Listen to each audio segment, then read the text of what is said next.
ఒక్కసారి కొమ్మూరి గోల్డ్ కి కాల్ చేయండి. తాకట్లో ఉన్న మీ బంగారాన్ని విడిపించి మార్కెట్ ప్రైస్ కి వాళ్ళు కొనుక్కుని మిగతా డబ్బులు మీకు ఇచ్చేస్తారు. హాయ్ హలో నమస్తే, వెల్కమ్ టు మనం టీవీ. నేను మిత్సార్మి. ఈ రోజు జియో పాలిటిక్స్ సంబంధించి అసలు ట్రంప్ గ్రీన్లాండ్ కావాలని ఒకప్పుడు అన్నారు, మళ్ళీ ఇప్పుడు దానికి సంబంధించి టారిఫ్లు అది ఇది ఇదంతా నడుస్తోంది. దీనికి సంబంధించి కంప్లీట్ డీటెయిల్స్ ఇచ్చేందుకు ప్రస్తుతం మనతో పాటు పొలిటికల్ అనలిస్ట్ కట్టా కార్తీక్ అరుణ్ ఆయనతో పాటు మాట్లాడి మిగతా విషయాలను తెలుసుకుందాం. నమస్తే సార్. సార్, దావోస్కి వెళ్ళకన్నా ముందు మరి ట్రంప్ ఏమైంది ఏంటి అనేది ఇప్పుడు అందరూ అనుకుంటున్నారు. ఎందుకంటే వెళ్ళకన్నా ముందు నాకు గ్రీన్లాండ్ కావాలి, దోచుకుంటా తీసుకెళ్ళిపోతా అని చెప్పేసి అన్నారు.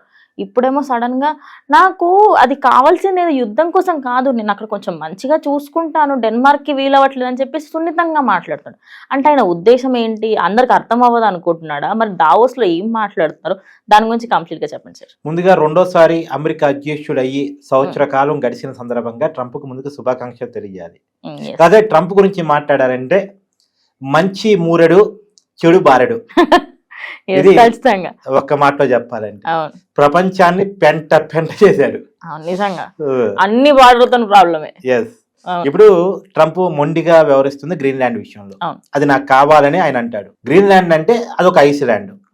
కాకపోతే ఐసు కింద అరుదైన ఖనిజ నిక్షేపాలు ఉన్నాయి. యురేనియం కావచ్చు, చమురు కావచ్చు, రేర్ అండ్ రేర్ వనరులు అక్కడ ఉన్నాయి.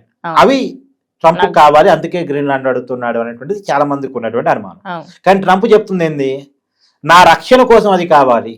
రక్షణ కోసం అంటే దాంట్లో ఉన్న ఉద్దేశాలు ఏంటంటే గ్రీన్లాండ్ తన చేతిలో తీసుకోగలిగితే యూరప్ మీద, రష్యా మీద, చైనా మీద ఒక నిఘా వేసి పెంచవచ్చు. నిఘా వేసి రేపటి రోజు దాడులు అయితే దాడులు చేసుకోవచ్చు, ఏమున్నది అని. ఆర్కిటిక్ ప్రాంతంలో ఉన్నటువంటి గ్రీన్లాండ్ ని తన చేతిలో తీసుకుంటే యూరప్ మీద, రష్యా మీద, చైనా మీద కూడా తన నిఘా పెత్తనాన్ని కొనసాగించవచ్చు అనే కారణం అదొక విషయం.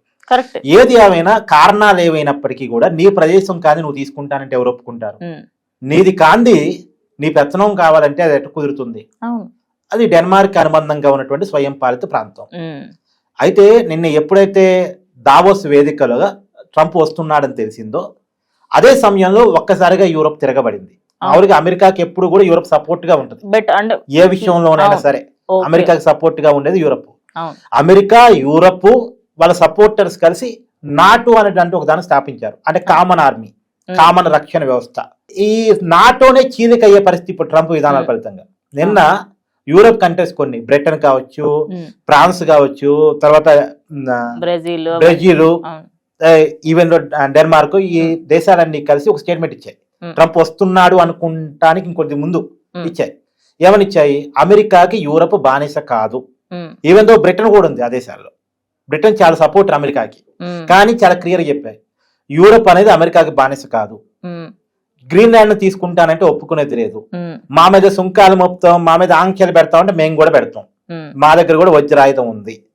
రెండోది, అసలు యూరప్ తో ఎవరు డీల్ చేయాలి, ఎవరు ఫైనాన్స్ అంటే స్వేచ్ఛా వాణిజ్యం ఎవరు చేయాలన్న విషయంలో కూడా మేము క్రాస్ చెక్ చేసుకుంటాం. అది ఇండైరెక్ట్ గా అమెరికాకు వార్నింగ్ ఇవ్వటం. నువ్వు మా మీద టారిఫ్లు మోపినా, మా మీద ఆంక్షలు పెట్టినా నిన్ను మా మార్కెట్ లోకి అలో చేయమని చెప్పేసి ఇండైరెక్ట్ వార్నింగ్ ఇవ్వటం. సో ఇలా చెప్పిన తర్వాత ఈ స్టేట్మెంట్ ట్రంప్ దాకా వెళ్ళి ఉంటది కదా. ట్రంప్ వెంటనే ఆలోచన మార్చుకొని గ్రీన్లాండ్ ని అడుగుతున్నాను, వాస్తవం అది, కానీ బలవంతంగా లాక్కోవాలనుకోవటం లేదు. నేను గ్రీన్లాండ్ నా రక్షణ కోసం అడుగుతున్నాను, నీ రక్షణ కోసం అడుగుతున్నావా, అవతల వాళ్ళ రక్షణ కోసం అడుగుతున్నావు? మొన్నటి వరకు ఒక జస్ట్ 15 days బ్యాక్ మనం చూసుకుంటే అఫీషియల్ గా మీడియా ముందుకు వచ్చి ఐ విల్ టేక్ ఇట్, నేను తీసేసుకుంటాను, ఎవరు ఏమని అనుకోండి అన్న వ్యక్తి జస్ట్ ఒక 2 దేశాలు రిటర్న్ గా మాట్లాడితే సమాధానం సరిగ్గా ఇవ్వలేకపోతున్నాడు. ఈయన ఎందుకు సార్ అంత అగ్రెసివ్ గా మాట్లాడుతున్నాడు? మరి ఇప్పుడు దాంట్లో కారణాలు ఉన్నాయి. ఇప్పుడు యూరప్ అనేది చాలా క్లియర్ కట్ అమెరికాకి సపోర్ట్ దేశం, అంటే సపోర్ట్ దేశం. ఇప్పుడు ఆ సపోర్ట్ దేశాలు వ్యతిరేకంగా మారిపోవటం, నాటోనే చీలిపోయే పరిస్థితి రావటం. రెండోది, ఇప్పటి వరకు అమెరికా కొన్ని శత్రువులు రావదా, ఇంకా కొత్త శత్రువులు కావాలా, ఇలా రకరకాల పరిస్థితుల కారణంగా ట్రంప్ తగ్గక పరిస్థితి. యూరప్ తో అమెరికా యుద్ధానికి పోయే పరిస్థితి ఉండదు కదా. ఇప్పటికే 2 పవర్ సెంటర్స్ దేశ ప్రపంచంలో, ఒకటి అమెరికా, యూరప్, ఇంకోటి చైనా, రష్యా వాళ్ళ సపోర్టర్స్. ఇప్పటికీ ఈ 2 పవర్ సెంటర్స్ మధ్య ఉన్నటువంటి దాన్ని 3వ పవర్ సెంటర్ తో ఎక్కడ కొట్టాడుతాడు ట్రంప్? కాబట్టి కొంచెం తగ్గాడు, తగ్గక తప్పదు కాబట్టి తగ్గాడు. కానీ మనసులో ఆలోచన మాత్రం మారలేదు అన్న విషయం నిన్న స్టేట్మెంట్ లో కూడా అర్థమైంది.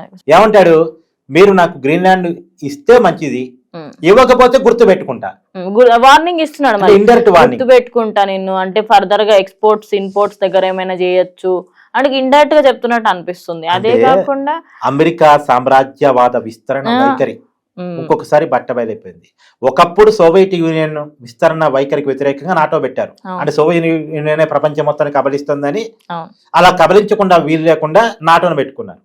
మరి నాటోనే స్కిప్ చేస్తూ నాటో దేశాలు తినేస్తుంటే ఇప్పుడు నాటో ఎందుకు పెట్టుకున్నారు? వేరే దేశం వాడు ఈ దేశాల మీద దాడి చేస్తే అందరూ కలిసి ఎదుర్కోవడం కోసం. వీళ్ళలో వీళ్ళ దాడి చేసుకునే పరిస్థితి వస్తే ఇంకా నాటోకి ఏంటి? కాబట్టి నాటోకి పెద్దన దేశంగా ఉన్న అమెరికా విధానాల ఫలితంగా, ట్రంప్ ఆలోచన ఫలితంగా నాటో చీలికయ్యే పరిస్థితి వచ్చింది. మీరు ఇందాక చెప్పినట్టు అంటే ఇది యుద్ధానికి దారి తీస్తుందా ఇప్పటికీ నా చెప్పిన మాట, లేకపోతే ఇంకా తగ్గిపోయి ఇంకా నోరు మూసుకుంటాడా టారిఫ్ విషయంలో? ప్రస్తుతానికైతే కామైపోతాడు. ఓకే, కానీ ట్రంప్ ను మనం జాగ్రత్తగా అంచనా వేస్తే అంత ఈజీగా వెంటనే కామైపోయే రకం కాదు. మామూలుగా అయితే కామ్ కావాలి, కానీ ట్రంప్ కామయ్యే రకం కాదు. కామ్ కాదని చెప్పేసి యూరప్ తో పెట్టుకునే రకము కాదు. సో మధ్య మార్గంగా కొంతకాలం సాఫ్ట్ గా ఉంటే తన వైఖరి నెరవేర్చుకోవడానికి ఏం చేయాలో ఆయన చేసుకుంటూ కట్టిరగదు పాము చావద్దు. కరెక్ట్, కట్టిరగదు పాము చావద్దు ఎక్కడికి వెళ్ళి అవుతుంది. Finally thank you sir, thank you so much. So చూసారు కదా, ఇది ఇవాళ వీడియో. ఇంకో వీడియోతో మళ్ళీ కలుస్తాం.